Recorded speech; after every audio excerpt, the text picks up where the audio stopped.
This is a posterior view of a longitudinal section of the spinal cord.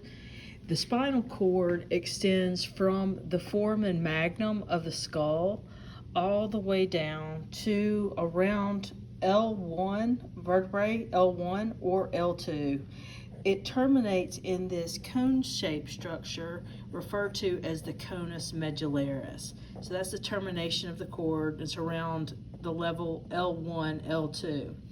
Now you do see some spinal nerves that continue past the conus medullaris. It almost gives the appearance of a horse's tail. These are the spinal nerves in the lumbar and sacral regions. So they hang down past the termination of the cord in what's called the cauda equina. Cauda equina stands for horse's tail. Now right in the middle of the cauda equina is a ligament called the filum terminal, and it helps to anchor these spinal nerves to the coccyx. So it would anchor them posteriorly to the coccyx.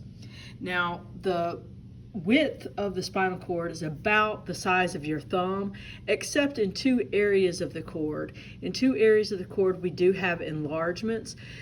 In the cervical region of the cord, so you can see sort of where it bulges out here, that is the cervical enlargement. And then if we come down right superior, which you're not going to be able to see it right here because it's covered by the meninges, you would have the lumbar enlargement. I'll show you this in another video looking at another model. But the lumbar enlargement and the cervical enlargement are the areas of the cord where we would have a lot of nerves that will either serve the upper extremities in the cervical enlargement or the lower extremities, so the nerves coming from the spinal cord and the area of the lumbar enlargement would serve the lower extremities.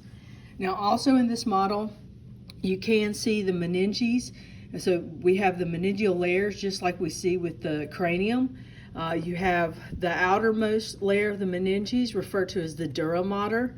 Then we have the arachidoid mater, and then directly on the cord you would have the pia mater that would touch the surface of the spinal cord itself.